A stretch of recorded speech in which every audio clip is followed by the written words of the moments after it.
Friday morning before Florida, Georgia. No matter the result, it is always Florida, Georgia. We can call it that for now. Florida's won last year. Everybody can call it Florida, Georgia. But us Gator fans, it's always Florida, Georgia, of course. Well, hope you're doing well. I know we're looking at this game. It's not at the level it is most of the time. It's what I think, if I remember right, this is probably first time it's not a top 10 matchup since Dan Mullen's been head coach.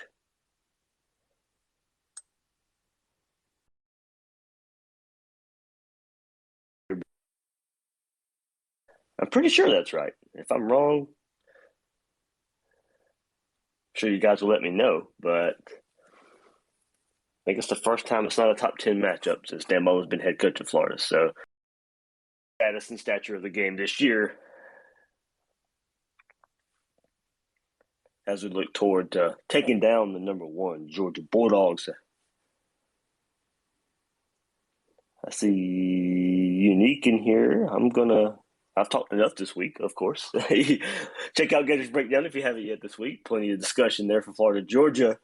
But this is more about you guys getting here, talking and discussing. Let's get it started. Let me bring Unique in here.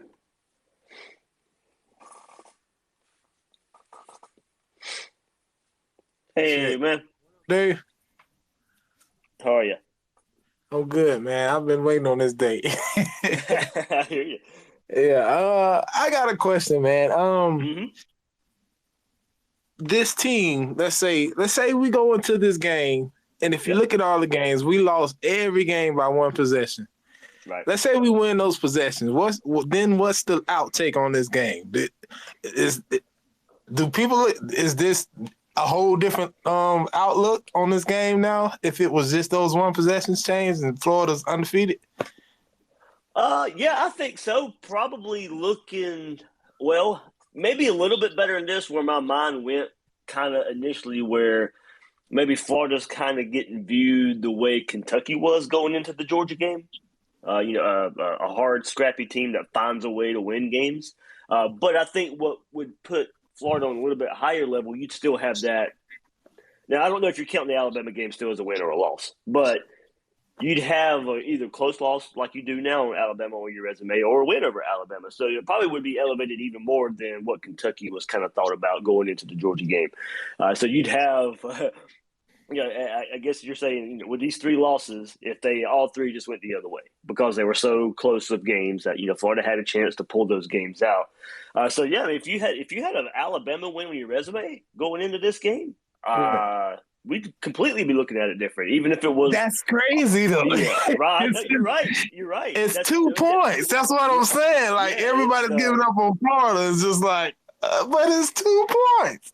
I'm glad you brought that up, man. That was something I was going to bring up to everybody. Florida has been close this year, and if a good Florida team shows up, they can play with Georgia. But also, I still think a good Florida team can show up and still get beat pretty handily. Like that's just I think there's a possibility of that with Georgia's defense. Florida could play a good game and still lose by a couple scores. Auburn right now, to me, Auburn's a good team. They're not great. They're not elite, but they're a good team. And still Georgia was able to control that team in the second half where it wasn't even much of a threat in the second half of that game. Auburn had their chances early, didn't take advantage. And Auburn's a good team, and Georgia still pretty much dominated that game in a lot of fashion, in a lot of ways. So I know we think just because Florida played a lot of teams close, and if they play a good game, that might mean an upset. Well, it definitely could mean that, but it also could mean 2 weeks to prepare how good this Georgia team is. Florida could have a pretty good performance and still, lose by a couple scores. But you're right, man. It's razor thin this year. That's why I was saying that because we don't like Mullen when he says it, but in a way, I was trying to go back to figure out any way that Florida can win, and it's like in a way, Dan Mullen's right. Florida has outgained everybody. Yeah. You know what I'm saying? If you look at Kentucky, if you take away those 15 penalties, I don't think the game is close. So it's like That's the there's so frustrating much that part, man. There's so many things you could point to. yeah, it's like, You know, it's like whether it be penalties, turnovers, you that's know, what I'm just saying. I feel slow like if we starts. eliminate that, I just feel like Florida is a few interceptions away. Like, can we just have a clean game and then Right, there is you a know? path there. Yeah, there is a Right. path. Okay, However that's just unlikely it is, it's yeah. it is there. There is a path there. Because it just don't seem the same Florida. Like we've been in these Georgia games, like 2017. It just felt like okay, yeah, they're finna run, they're finna eat us up. But this one just feels like, it just feels like, man, there was just so many just stupid stuff we just could have avoided, and this team would have been a good team. You know what I'm saying? So it's like, Yeah, I know what you're saying, and that's part of the frustration of this year. I think we know this team is better than their record. There's a lot of things you can point to that do say that. Now, the ultimate, determination, the ultimate factor is your record. A lot of people will go with you are what your record says you are, and in a lot of ways that's right. right. But there's aspects you can point to say if things go better, there's a path to a victory. There are plenty of things we can look at to say, all right, if we look, kind of going to your point, Florida's still scoring points, except for the Kentucky game. Florida's still scoring points. Like you said, it's just can you put that second quarter performance of defense together for 3/4 of a game? Can you get an explosive offense that you saw in the third quarter versus LSU? Can you get that for 3 or 4 quarters for a game? You see aspects that you can really point to that say, all right, if the defense can play just like that and the offense can play just like that, and it all aligns on one day, Florida can beat Georgia. It's just got to happen. Okay, what about one more thing? For instance, the Florida defense versus the Florida offense. We know this defense was terrible last year, but somehow I think one of the best games we played was and it could have been our offense putting pressure on them. But I was just trying to do the matchup. The only thing I see different is we lost Ventrell, and that makes a big difference. Good God! But I was just trying to see this defense versus this offensive matchup, and I'm just like, is it this about the same? Is it this about the same guys from last year, or it is? Georgia's offensive line's better. The offensive line, right? Yeah, the experience there. They've been able to put it together because, to be honest, their offensive line was pretty disappointing last year. They should have been better last year up front. They weren't, and you could really tell.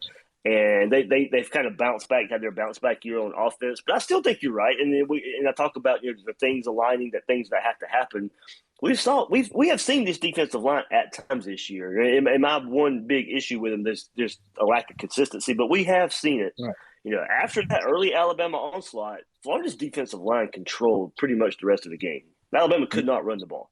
And if Georgia can't run the ball and get their passing game off of play action, it can be a long day for them. So this defensive line is just really going to have to show up, because if they can control the line of scrimmage, then I really do think it limits Georgia's offense. Yeah. It's a lot of ifs. Yeah, exactly. And look, and we've seen that before a bit. Florida, in 2019, did an okay job at stopping the Georgia run game. But third down after third down after third down, you gave up, and you allowed Georgia to stay on the field. They didn't put up a lot of points on it, but you couldn't put your offense on the field. And that can't happen again. This I honestly believe, and I know I beat it. It's like a dead horse by this, but Florida has got to get off to a fast start. There is no coming back in this game if you get down. I don't think so. I know Florida's proven they can come back versus Alabama. They've proven they can come back versus LSU. I just don't see it in this game. Right. Yeah. Well, go Gators. Go Gators, man. Yep. All right, man. Have a good one. You too.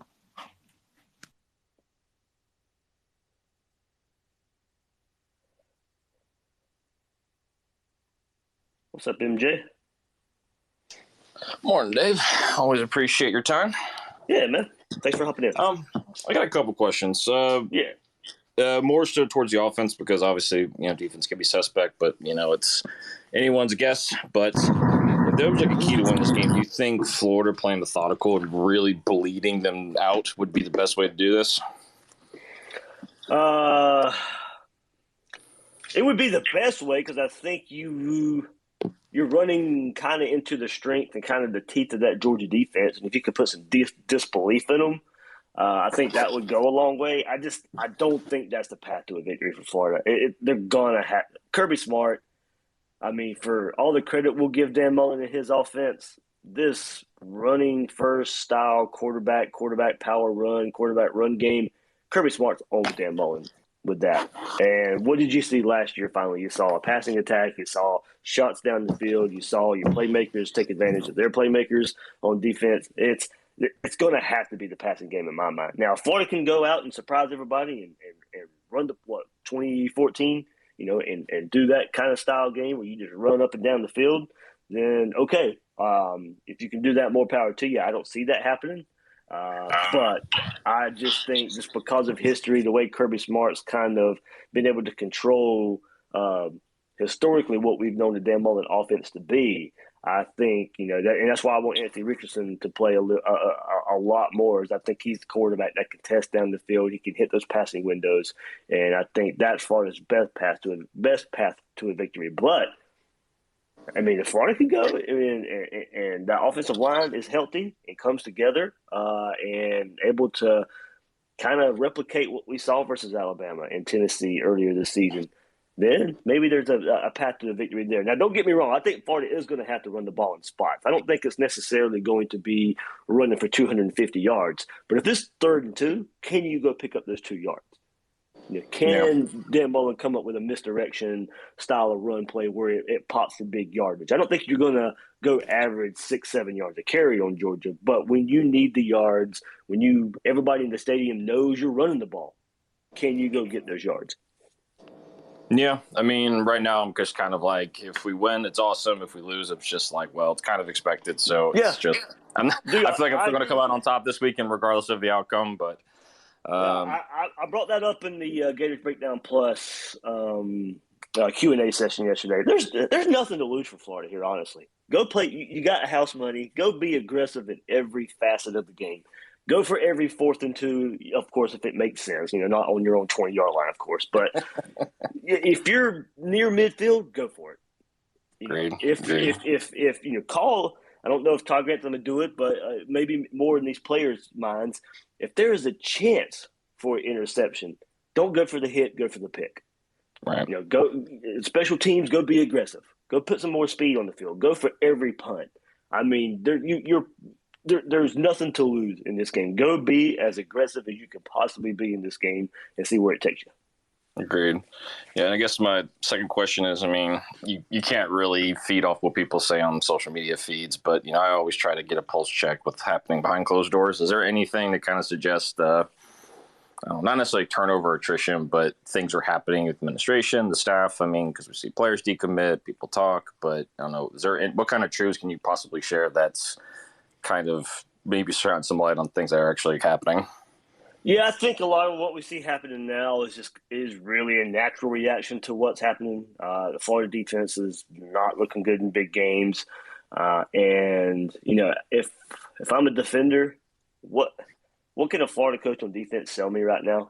After what we saw last year, after what we've seen at times this year, and then everybody out there probably knowing whether it's a defensive coordinator or a lot of the staff members on defense, you don't know if those guys are going to be there. So the decommits make sense, and if you want a coaching change on that side of the ball, you got to take that with it because it's going to happen. I know a lot of people want to say, well, I only want players who want to play for Florida. It doesn't matter who the coach is. That's not how recruiting works. I know it sounds good on the surface. That's just not how it works. These guys go for relationships. These guys go for coaches. As much as on the surface and out in public, it says, no, we're choosing a top public university and all that. Come on, it's about football. It's about football when it's all said and done. Are there a couple prospects of class that it is about the university and it is about academics? Sure. For the most part, it is, what can you do for me on Saturdays? What can you do to get me to the NFL? Whether these guys have a future in the NFL or not, that's the message. And right now, if you look at the defensive side of the ball, It's a lot more questions than there are answers, and with just the uncertainty there, yeah, I think what we see right now is just pretty natural of how it's going. Yeah, I mean, Dan Mullen brought back the excitement, at least for me. Oh yeah, some of the fans are pretty vocal about how they feel hot or cold or different, and it's just this year it hasn't been fun. I mean, it's been exciting at times, but I don't know. It's like I got up and enjoyed every single week we play, win or loss. The first 3 seasons. This year it's just kind of been like, well, I think this is the year that you kind of, I don't know how to put it. I guess it's just this is the only year you get from me that's sort of like your get out of jail free card. But next year you better come with it, and right. If not, then I will start raising alarms and getting my pitchforks and all that kind of stuff. Yeah, it started for a lot of people the way last year ended. But translate it to this year, and I feel you on that. It kind of does think the most excited we've been this year is still a 2-point loss to Alabama. So, of course we beat rival Tennessee, and that's the rival for some people. And they're looking good too now. Yeah, so that's another thing. It's just like Tennessee's been down for a while. Yeah, and ever since that game, they've looked pretty good. And they had their chances they missed versus Florida too. But it's hopefully there's. Starting tomorrow, hopefully there's a lot more to get excited about, and then we'll end the season on a high note. So, we'll see how it all plays out. But, tomorrow, if tomorrow goes the wrong way, it really is all about getting players experience and biding your time to the end of the season till you make a defensive coordinator change, a defensive staff changes, and really, really, really push them towards 2022. And I hate saying that right after midpoint of the season. But nobody's really getting excited for South Carolina, Sanford, and Missouri. Get excited for Florida State, of course, just because everybody knows why. But it's we're already peaking towards next year. We're already looking big picture when we wish tomorrow was just about Florida and Georgia. Well, and rightfully so. Don't get me wrong. So many people are already looking big picture and looking ahead. Yeah, I mean, I hope he pulls the trigger on a coordinator sooner rather than just because it's like, when you start the search, I mean, how soon after do you cut ties? Like, I feel timing is going to be a big factor, especially with finding recruits or getting them back. And that's going to be hurtful. And I don't know. That's my one concern is just the timing of it all. And I think just Dan's just too nice of a guy. Maybe arrogance is involved, but I just think he doesn't want to be the bad guy in the situation. Yeah, he won't have a choice. Like I said, I'm pretty sure a move is made for on the defensive side of the ball, and we'll see where it goes. All right, cool. Well, I'll leave the floor. I mean, appreciate the time, Dave, and thank you again for all you do. All right, thank you, man. Hey, Dave. Hey, Tyler. Hey, how you doing? Good. I just got a quick question. Yeah. When people compare Kirby and Mullen as head coaches, obviously everybody kind of gives Mullen the edge when it comes to schematics and, an X and O guy, but Kirby obviously has the recruiting advantage. And I was talking with some of my buddies this week, and somebody brought up a point that I haven't heard a lot of people talk about. And that's, how broken the locker room was under Urban with Mullen there as OC. It was well known that Percy beat up a coach at practice and still played. It was well known if you were a good starter, you could fail every drug test and you'd still play. And Urban was recruiting at a very, very high level. And I just wonder what factor that plays in on Mullen going after, the top talent guys in the country, which obviously Georgia and Alabama don't seem to have those locker room issues like Urban did. But I just wonder if that, going through what he did in Urban's locker room, I wonder if that has had a lasting effect on the way Mullen approaches recruiting. Maybe some ways. There's nothing that I've heard along that matter. I think a lot of it goes with, look, he went to Mississippi State, and we all know the difficulties of trying to get top talent at Mississippi State.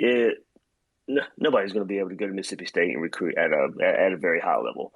And I think, Dan Mullen fell into a way of doing it his way there. And I think he had to do it that way there. No fault of his. Now, could he have been a better recruiter there a little bit? Yeah, probably so. But anybody expecting Mississippi State to go get Georgia, Alabama, Florida, LSU type of talent. I mean, look, we saw what Ole Miss had to do to get talent there, and that's why Hugh Freeze is no longer head coach there. I mean, you know what needed to happen there. But, you got caught cheating there. That was the only way to pretty much get those type of recruits to Ole Miss, and pretty much would have been the same path there at Mississippi State.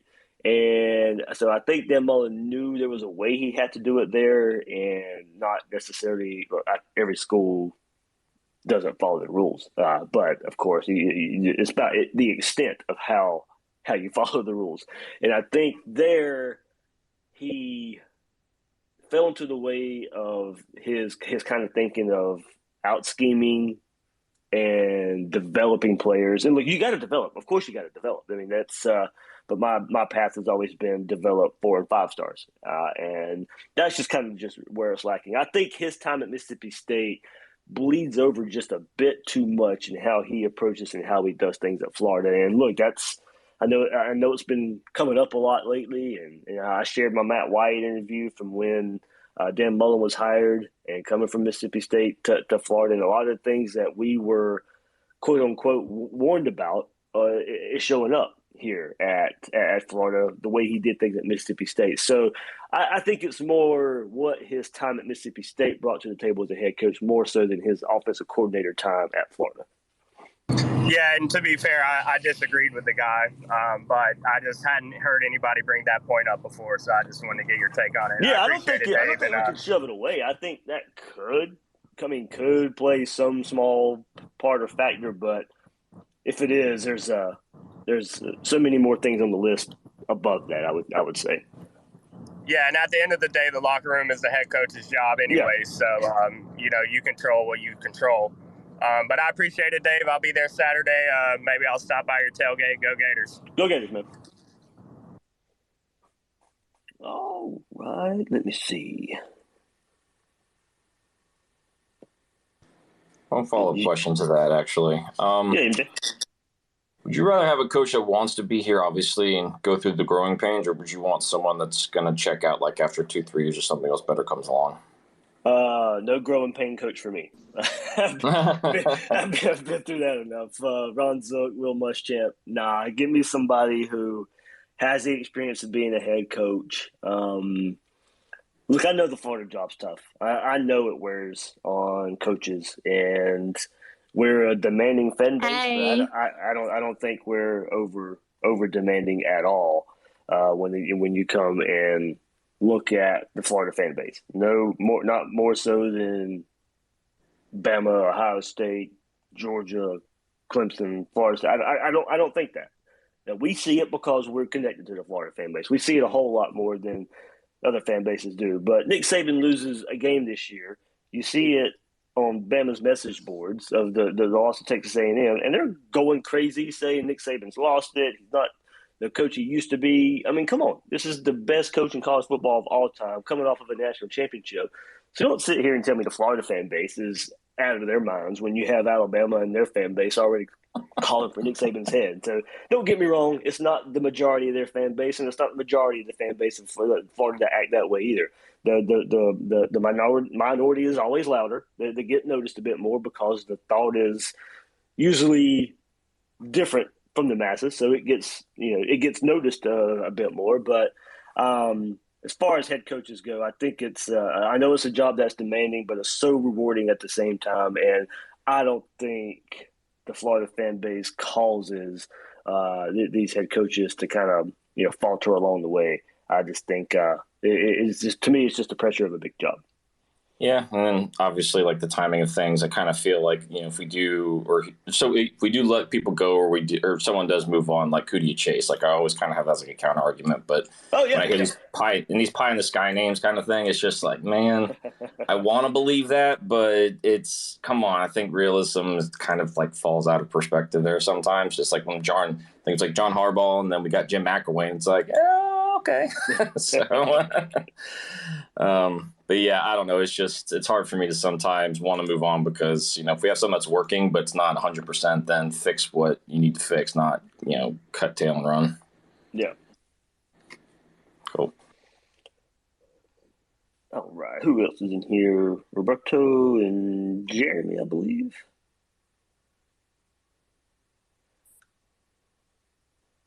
Good morning, Dave. Hey, man, how are you? Good, good. Hey, it's tough living in middle Georgia right now, man. It's tough. Oh, I bet, man. The flags are flying I got. today. Oh yeah, man. I got lucky. Like I said, I grew up in Georgia, but I grew up in Georgia in the '90s, so I always had bragging rights. So I guess I moved away at the perfect time. So it was always fun going to grade school and high school because I had bragging rights all the time except for 1997. So Did you go to school with Al Thornton? I was in Blackshear Waycross area, so southeast Georgia. So no, the only connection for Florida and Georgia that I had was the recruitment of Fred Gibson, the wide receiver that went to Georgia. Steve Spurrier thought he had Fred Gibson in the bag. Thought he was coming to Florida, and Fred Gibson on signing day goes to Georgia. So that's really kind of the only connection there of high school football players that were good enough to play at either school. And it was a big time Florida Georgia recruiting battle. I mean, one of the biggest battles between the two schools.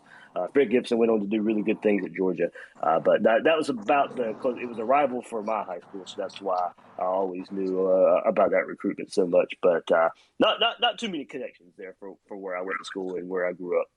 Hey, I was looking at the list last night of the people that spend money in recruiting, and there's Tennessee in the top 10 and Arkansas in the top 10. How in the hell is Florida not in the top 10 in recruiting? Does Dan Mullen just not care, or the athletic director and president don't respect him enough to give him the resources to spend money? But Florida not in the top 10 and spending money, that is beyond me, man. That is beyond me. Yeah, FSU was up there too. And it ain't showing, though. Yeah, right. So here's the thing about that. A couple of people have brought that up too. We brought it up on Gators Breakdown back in like May, I think, somewhere around there. There was another list that was out there very similar and pretty much the same. So some people have let me know that the money for Florida is a bit skewed because Florida has their own jet, so that money's not factored in there. Other schools have to pay for that, and when that's included in that budget, I don't know how true that is. I don't know how the money is factored, but I have been told that could be why Florida is a little bit lower than those other schools because that they don't have to spend the money on that, so it's not factored in. If they had to factor it in, Florida would be a bit higher. But Dan Mullen was asked straight up about that. I believe it was Thomas Goldcamp who asked him about that in the press conference on Monday. And Dan Mullen did say that is money is a factor, one factor, but that comes from up high. So that is administration, that is athletic director, and they feel like they need it, they'll get it. But I have to figure out more. Also, what is recruiting budget? What all does it factor in? Does it factor in traveling? Does it factor in everything that goes on campus? Is that putting these guys up in hotels for 2 or 3 days when they're on campus and visiting? I think a lot more detail with that is needed. But you're right; it is not great when you see what we perceive as recruiting issues for Florida, and Florida is what I think it was 12th or 13th somewhere on that list. And of course, a lot of people are going to relate that how much you spend to how well you recruit. And if you're making that connection, it doesn't look good. No matter what it is, Florida should be top 5. I say top 5 up there with Georgia, Alabama, and Ohio State. So, I mean, we're way behind, man, and it's showing on the field.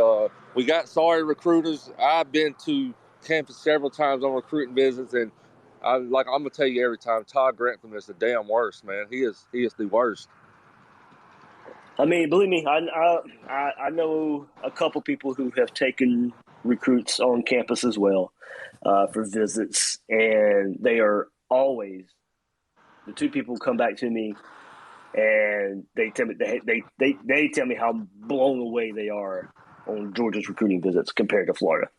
Hey, I'm fixing to get on the road, man. I'm getting oil change now. I'm fixing to head to Jacksonville, but I'm gonna get off here. I'm gonna say one thing like I always do: go Braves. There you go Braves. But yeah, I'll continue that. Yeah, I know people who have taken their recruits on visits to Alabama, to Florida, to Georgia, and they do say that they are blown away by the approach of an Alabama and a Georgia, the kind of factory that it takes, the approach, the way it looks, the way they handle recruiting visits. Now they all come out and say they do like the Florida staff. They feel there is a more personal feel to it. But there is the glitz and the glamour and the look that comes with those big time visits to Alabama and Georgia, and you can see how much they throw at it, and see how much they try to let the eye candy pretty much impress these recruits. And while it might impress the parents, and while it might impress a quarterback coach or trainer and a high school head coach that's going on these visits with these kids, what do you think is going to impress the kids the most?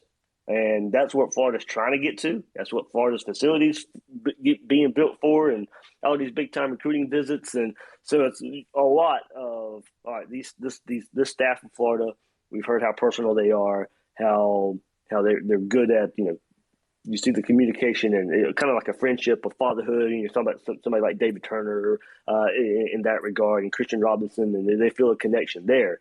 But they get similar connection at Alabama and Georgia than the glitz and glamour of what Alabama and Georgia's visits bring. And look, I hear about it a whole lot of how parents or the adults on these visits, they're impressed by what Florida does, but they can see how much the kids enjoy the Georgia, the Alabama, the Ohio State, the Clemson visit. So we'll see. Florida's on their way, hopefully, of putting that facility together and being able to impress kind of the same way. Now, I've always felt this way about facilities. I think it doesn't matter. Yes, there's a reason everybody's doing it. There's a reason everybody's building these nice facilities.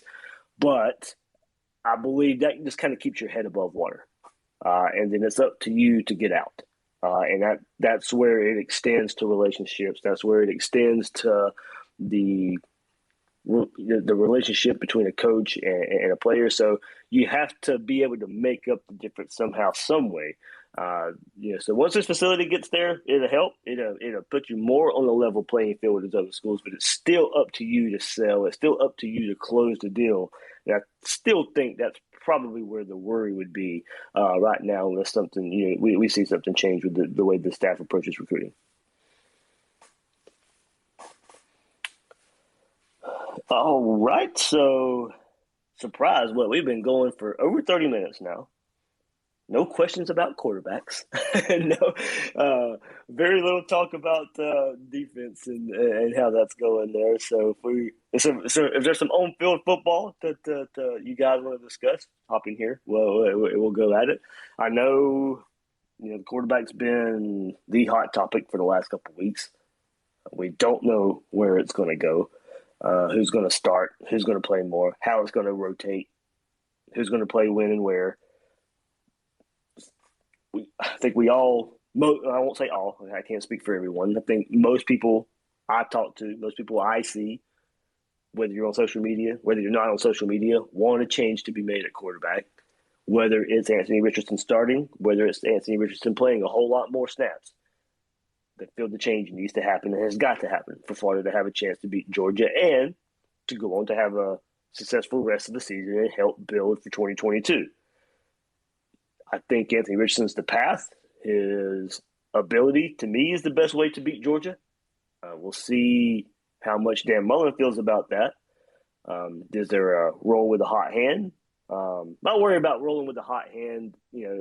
Say Emory starts the game and he's playing okay, and Dan Mullen feels that's good enough. And Richardson either never really gets his chance, or he comes in that third drive and it's just a so-so drive. And all right, well, Emory did this and this the first couple plays, which is probably going to be some scripted plays, and fall into the trap of not being able to necessarily still push with an aggressiveness on offense, kind of still maybe more playing it safe. That's what I hope doesn't happen. I still think the aggressiveness, the willing to take shots down the field is what's going to be needed in this game to beat Georgia. And I still think Anthony Richardson, from what we've seen so far, that's pretty much all we can go by, is still the best option moving forward to try and upset Georgia. We'll bring Zach in here. Hey, Dave, how's it going? Good. How about you? Good. To be honest, in my opinion, I think the only chance we have is AR. Yeah. I mean, playmaker. I think you're going to need that ability. Sometimes the unscripted play can be the difference. And I think with the unscripted play, that's he can make something out of nothing. He can make something that looks like it's going to be stopped, and it can turn into a positive type of play. And I think against this defense, that is absolutely going to be needed. Yeah, I do have another question too. Yeah, but we get rid of Todd Grantham. Would you bring back Muschamp as a defensive coordinator? I'm going to go first of all and say I don't think it can happen or will happen. Well, I'd love to have Will Muschamp as the defensive coordinator, yeah. But I don't see it happening. I don't see him leaving Georgia. He's a Georgia guy. We got to remember that. And I don't know if it changed now because he only got elevated to his current role because of Cochran leaving the program for Georgia for a little while, and then he got elevated to the role he's at now. I don't know with his contract situation, getting fired at South Carolina, if he takes a certain role, a certain job, if he still gets paid by South Carolina and how that works out. So if he takes an on-field role, does his buyout get lessened from his time and getting fired at South Carolina and however much money they owe him and stuff like that. So I'm not even sure how possible it would be. I just don't see it happening. So I don't really go down that path for Will Muschamp. I've started doing a little bit of research on some defensive coordinators. Like I said, I think the move's going to happen. So that's one reason I've started looking. I won't really dive deep into it till we get the word that it's happening. That's just kind of my approach has been anyway with coaching changes. But yeah, I'm starting to put some stuff together. I mean, who would you want if that did happen? I'll just throw out quick hot board. I won't get way into it too much. Like I said, I'll save that for when it happens. Doug Belk is a hot young name that's coming up. He's a Houston defensive coordinator right now from the Valdosta area. He's coached under Kirby Smart. He's coached under Nick Saban. From the story I heard, Kirby Smart tried to hire him as a defensive backs coach. He wanted to be defensive coordinator, so he went to Houston. Houston's defense has been pretty good this year. He's a young, energetic type of, I think, just almost a perfect target I think Florida needs to go for. So keep a name, Doug Belk, Houston defensive coordinator. And a lot of people don't want to hear that or hear this right now just because, but you brought up Will Muschamp. Probably if you want to look at Georgia, Glenn Schumann, he is the defensive coordinator, inside linebacker coach at Georgia. Great recruiter. If you're going to be on that staff, you got to be a pretty good recruiter. So is Glenn Schumann somebody I would look at as well. Other names, Charlie Partridge up there at Pitt. He's an assistant head coach, defensive line coach at Pitt. Great connections to Florida from his days at FAU. He has a big background in the state of Florida. Somebody I'd be looking out for. Gene Chizik, of course. His name been brought up. Marquand Manuel, former Gator. And a couple more, the connection to Dan Mullen. Chris Wilson, defensive coordinator at Colorado. And Zach Arnett, defensive coordinator at Mississippi State. So if I put together a big board, there's a lot of my names right there. Got to be able to be a recruiter, first and foremost. That's where Dan Mullen needs a lot of help. They're on the recruiting side. Of course, you got to be able to coach. You got to be able to develop. That goes without saying. But I think you got to have somebody who can have a backbone in recruiting as well. Gotcha. All right. Thanks, man.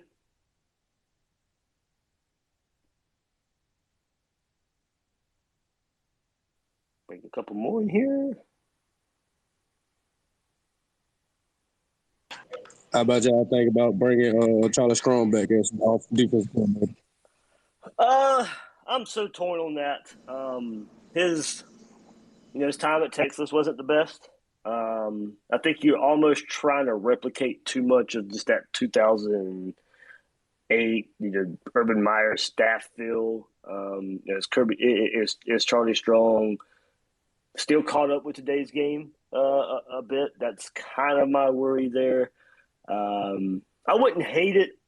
I'd still kind of want a young up-and-comer style of defensive coordinator. So I wouldn't hate it. I'd have to sell myself on it a little bit.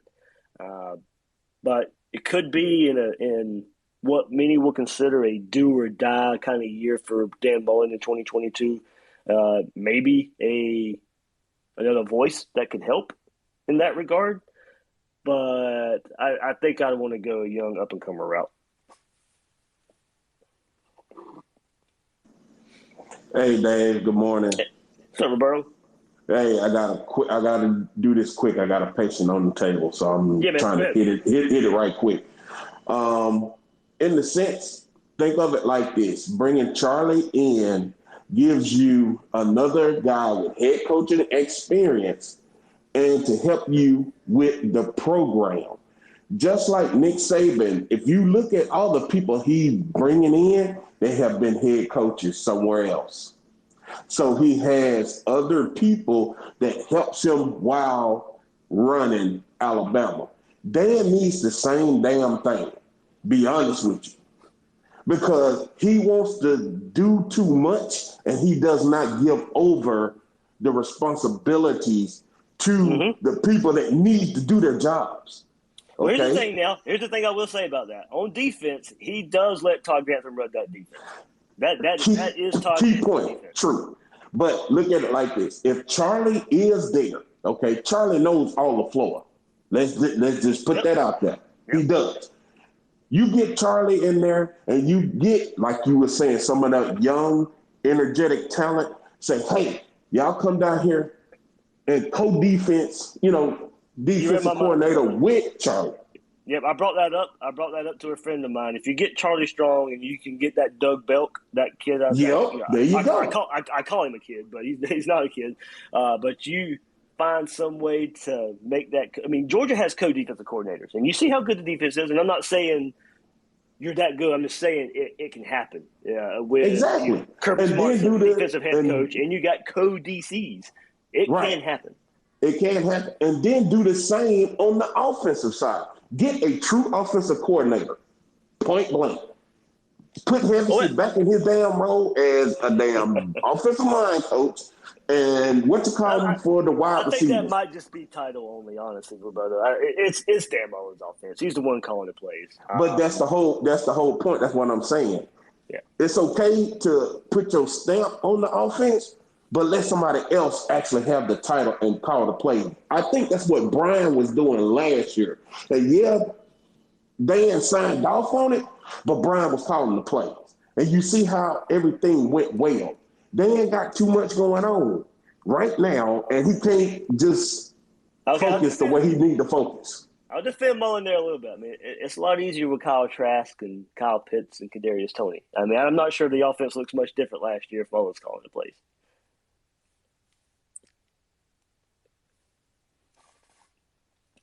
All right, Roberto. I think you had to go. I know you were busy and quick there, but thanks for hopping. Yeah, I'm getting ready to get started. Hey, go Gators. And hopefully we get this win this weekend. All right, guys. Later. All right. A few more of you right here. Rich, Bull Gator, and Taylor.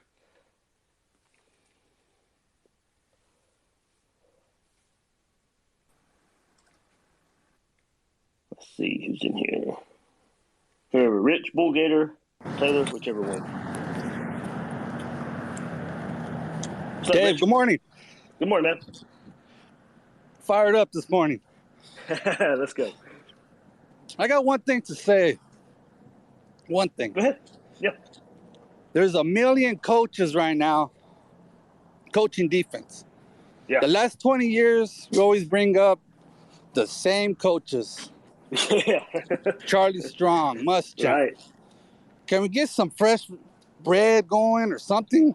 Hey, that's why those names I brought you. I think you missed it right before you jumped in. I kind of went through my hot board, and that's kind of the route I was going as well. I brought up Doug Belk at Houston, Glenn Schumann, the co-defense coordinator at Georgia. Maybe Marquand Manuel, bring him from the pros down to Florida. I'm kind of with you. I'm kind of over the retreads that are making their way throughout college football a bit right now. I want the young up and comer that everybody's kind of pointing to that relates to these recruits because to me it still starts there, but it to me goes a long way. And how I would be now. Look, we're not making the big board for Florida. I know the name Doug Belk is getting thrown around a lot right now from boosters and from a lot of people closer to the program than myself that can maybe help make the decision. But I'm like you, man.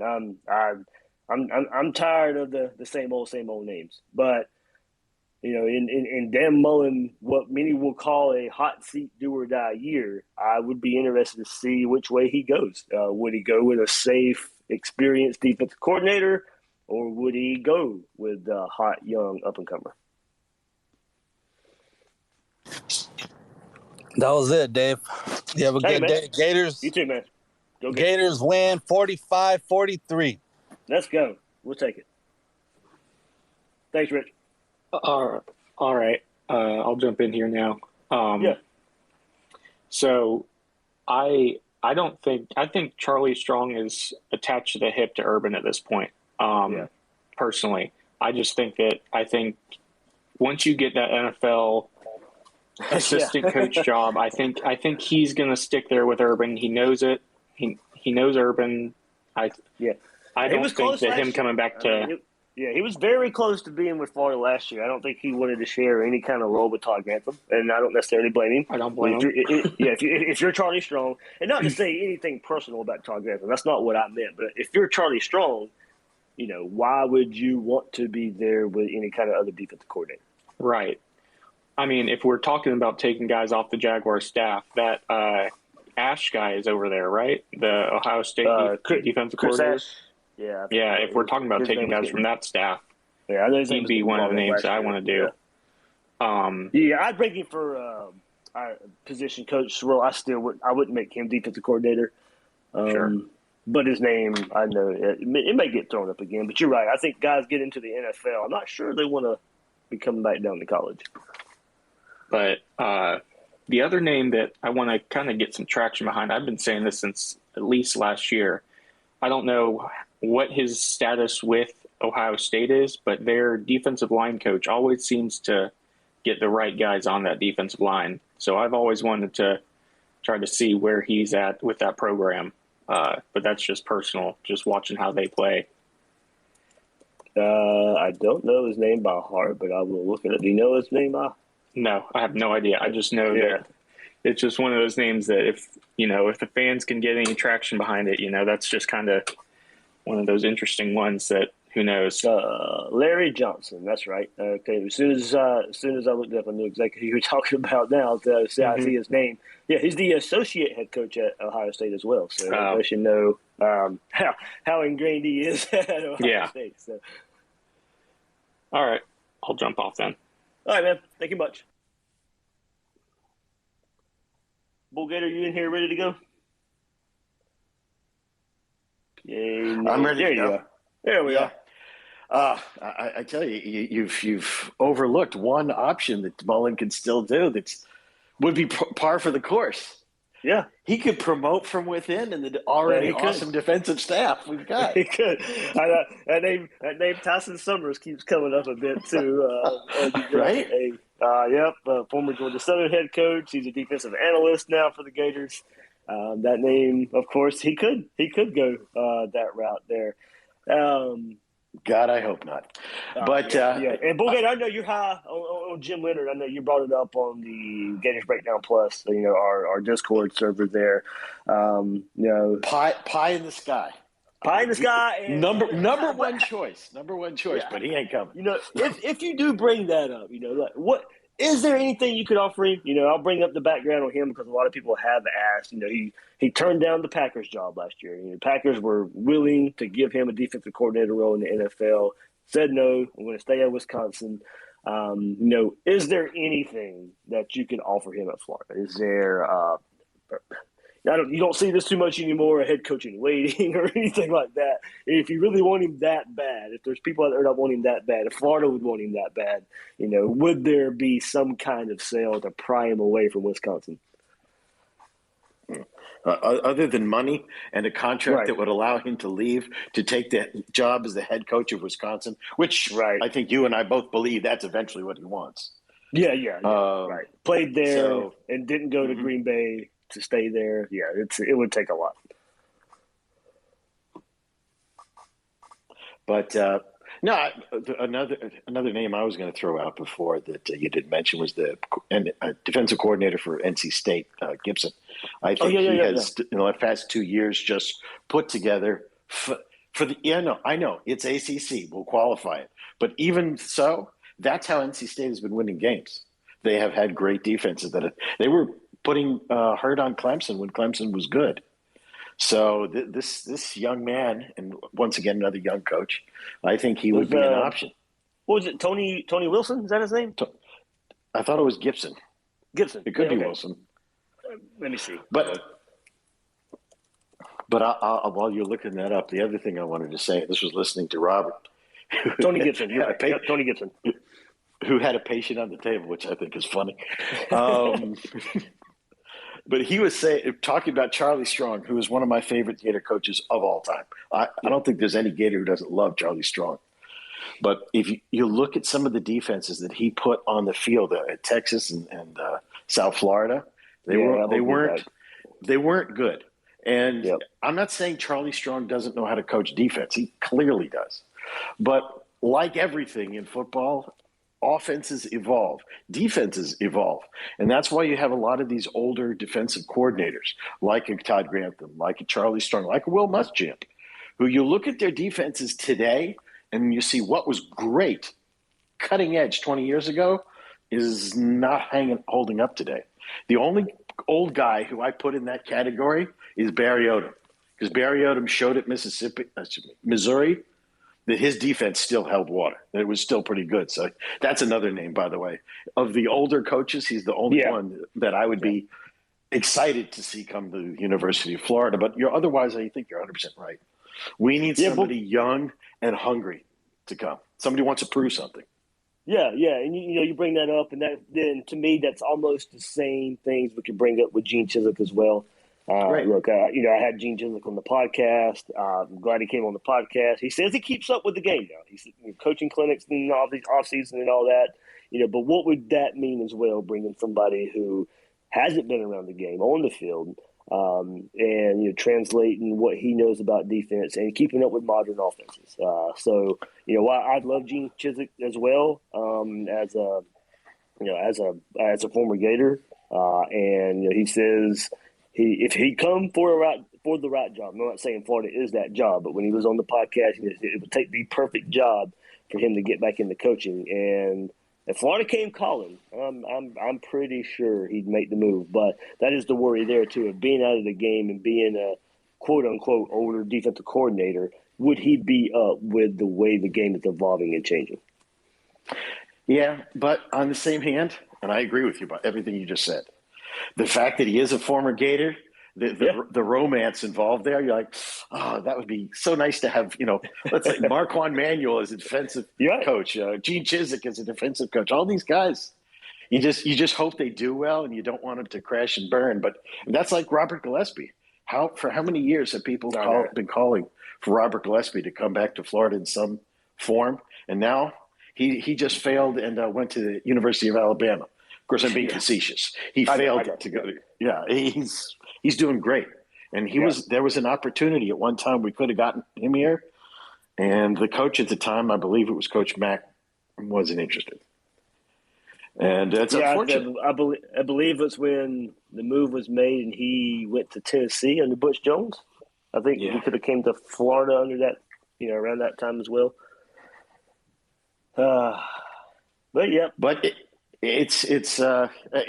Picking a defensive coordinator is not going to be easy. One, finding someone who will come, and two, finding the right fit. Who, let's face it, it's going to have to be able to recruit defense. And even though that's not the defensive coordinator's number one job, that's usually the position coaches. We need someone to make up for our head coach's lack of recruiting ability. Yeah, and I do agree with you that has come up a bit too. Defensive coordinator and their role in recruiting. But how well was Kirby Smart perceived as a recruiter under Nick Saban? He was. He was one of the best lead recruiter. Right. He was one of the best defensive coordinators in the country and one of the best recruiters in the country. So you're right. It doesn't happen a whole lot. You usually want your assistants. You're not your defensive coordinator, but the assistants, the quarterback coach, the linebacker coach, the DB coach. Usually, of course, those guys have to be great recruiters as well and usually make up for a defensive coordinator. But it can be done with some good big names out there. That's what I think the guy you named from Houston, wasn't he listed as one of the top recruiters in the nation, like in 2018, 2019? Yeah, when he was at West Virginia as the DB coach, he recruited the state of Florida, and he was getting rave reviews on the recruiting trail for what he was able to do at West Virginia now. And now you see his defensive coordinator role. And look, I forgot about the Dana Holgerson connection there. I kept trying to say, why is he at Houston? But, like I said, from what I heard, I want to do more research on it, that Kirby Smart tried to hire him as DB coach at Georgia, but he wanted to be a defensive coordinator, and that's, follows Holgerson to Houston. About tomorrow's game, I don't want to say this and admit that I was a wrestling fan way back when, but do you remember when Vince McMahon would come down and they sang the song "No Chance in Hell"? That's kind of how I'm looking at the game tomorrow. I told my wife, we have two things: we could lose by a little or lose by a lot. We'll see what happens. All right, well, thanks, man. All right, talk to you later. All right. Good stuff there, everybody. I know not too much Florida Georgia talk, as I said. I know kind of the nature of it right now is defensive coordinator talk, big picture talk, future talk. Still a game to be played tomorrow. Still a big game. Still a big rival. We still hate that red and black. Team up north, however you want to describe them, you can describe them. But still a game to be played. Hopefully what we don't think will happen. Hopefully it happens. It can happen. I don't want to sit here and say it can't. It's like we said, it's slim. But that's why you go play the game, go cheer your Gators on, and hopefully we can be laughing Saturday night. We can be laughing Sunday. We can be laughing next week and all the way to next year to the teams play again. Levi, I know you just popped in here. This will be the last one right here. Let me bring him in here. Oh, keep hitting the wrong buttons. There we go.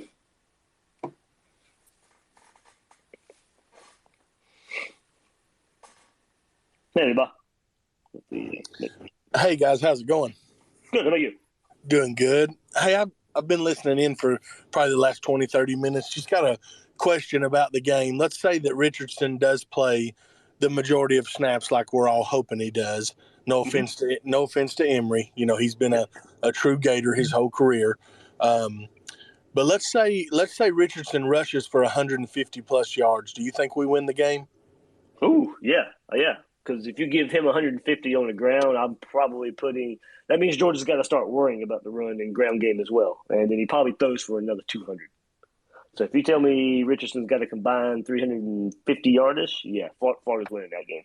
So unless it just turns into some kind of crazy shootout, which could be the case because of Florida's defense, it could be a crazy shootout, and that's just how it plays out, and that's where those stats come from because both offenses are going up and down the field. But you give me that stat right now,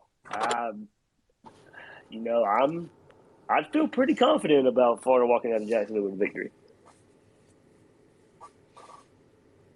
I take it. I'll sign up for it right now. if that's what it would take. But that's another angle to this game. If Richardson gets to start, how well does he go against that Georgia defense, a defense that he's never seen before? I mean, Emory Jones never seen a defense like this before either. This defense is really good. We'll see if there's a quarterback out there that can test them in the passing game down the field, and that would be the difference, I believe. Somebody trying to upset Georgia this year. There's no Kyle Trask, there's no Mac Jones, there's not that style of offense in the SEC, maybe not even in the country right now, that can test the Georgia defense. So it would have been fun to see those matchups, but that's not what we have. And the only thing that Florida can do to get even closer to that, to me, is moving and making the move to Anthony Richardson. Let me say one more thing before I go. Just comparing, to some of the great Gator quarterbacks we've had over the years, seeing Richardson as a freshman and just how dynamic he is. And, I hear Edgar Thompson all the time, like, what are we missing? I just don't understand how Mullen continues to do what he does. But does he not look better as a freshman than Tebow did, or any of those guys for that matter? I mean, as a freshman, he looks like the best player I've ever seen. Call me biased, but that's just my opinion. And there's a lot there to look at. He did play sparingly a little bit last year, so not a true freshman. Tebow was doing a lot of things as a true freshman in 2006, but not an expansive role. So we've got to see Anthony, I think, run more of the offense. If you're talking this year and Tebow's 2006 year, so I think Richardson has been able to. Mostly because it's had to be done, open up the offense a bit more with him.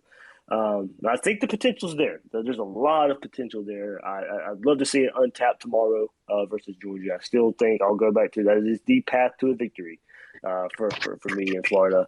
But there is a lot to point to there and kind of make those comparisons if you want to. I know a lot of people don't want to. It's not fair to a lot of players to compare whoever it is to one of the best to ever do it. But hey, both wearing number 15, so there's a lot of responsibility that comes with that. All good, Levi?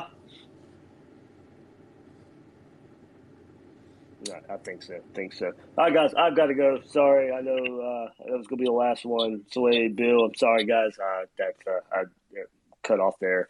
But thanks, everybody, for joining us right here on this Gator Twitter Spaces chats. Hopefully you guys can get back in next time. I do have to get out of here. We're going about an hour now. But everybody, thanks so much. Go Gators. Beat Georgia. Go watch. Go cheer. If you're in Jacksonville, of course. I'll post where we're tailgating at somewhere on Twitter. Come stop by, say hello. If you're in Jacksonville, need something to eat, stop by Four Rivers, 2 locations in Jacksonville, $5 off $25 orders if you mention Gators Breakdown. So I'm just trying to help you guys out there. If you're grabbing something to eat around town there, so you can support Gators Breakdown at the same time. So everybody, thank you so much for hopping in.